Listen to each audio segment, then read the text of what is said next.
guys, welcome to UNC YouTube channel. Today let us talk about another exciting topic about if you are a property investor, wouldn't it be great if you have a tool to tell you when you can estimate your property prices to go up and when you can estimate it to go down, and same when you can estimate your rental prices to go up and vice versa.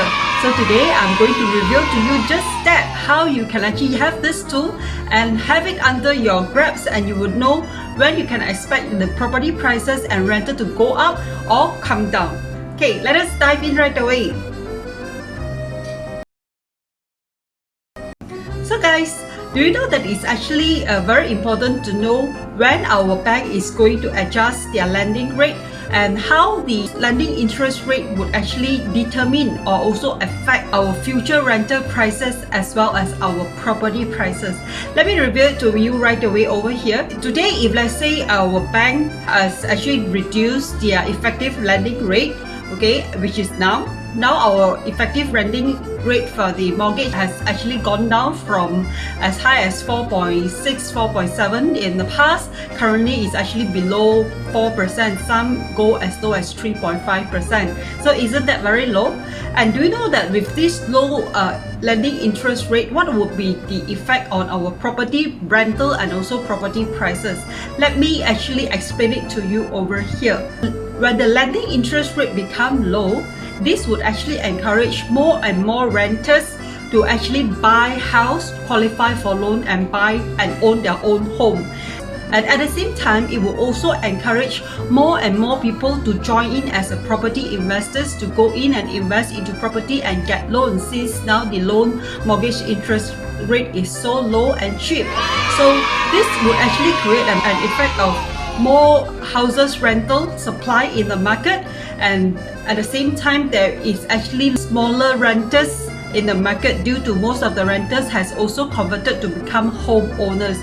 And not to also forget that as the developers sees that more and more demand for houses come into the market, the developers would also start to apply for building permit in order to also launch new project to also take advantage of the lower and cheaper financing costs.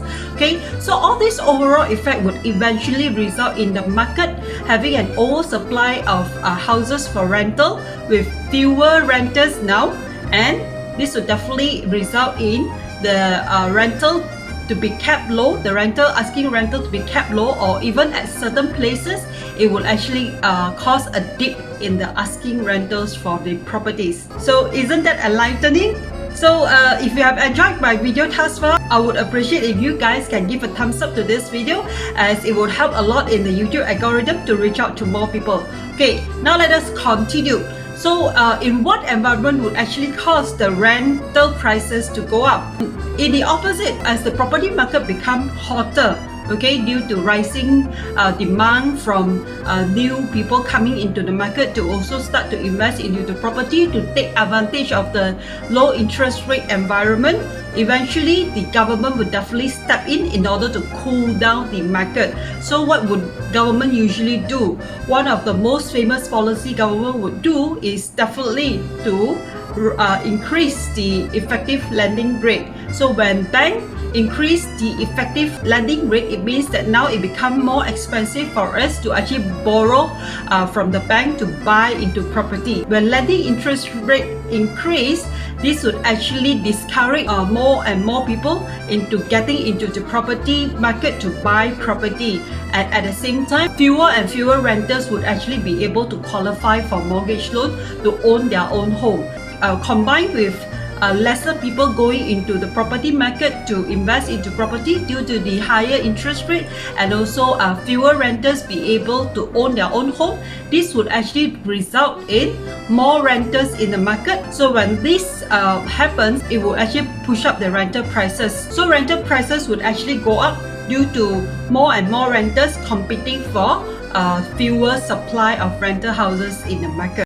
So don't you think it's very important for us to understand and recognize this rental and house prices cycle so that we can become a very successful property investors? Of course, one thing to note is that definitely in the long run, the house prices and rental would definitely go up due to a very simple reason, which is inflation. So Now let us look at what has been the past 10 years in Malaysia. How was the housing prices in Malaysia has actually gone up in value. If you can look at the past 10 years graph over here, we can see that certain years the house prices actually increase by a lot, and certain years it may even remain flat, and occasionally there would even be a drop in the housing prices.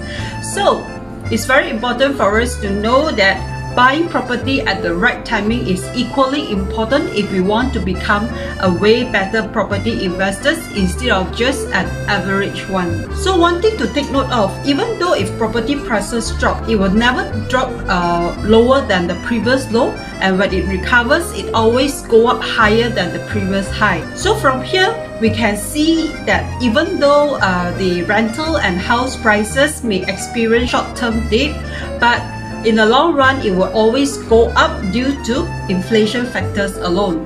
And also, it's very important to take note, usually this dip will be larger in higher price properties, and when they recovers, the price will also recover higher in those higher price property or high-end property. So that's it. Today, this is my sharing. Once you grab hold of this tool, you would definitely be able to estimate when would be the rental prices be going up or coming down, and same for the house prices.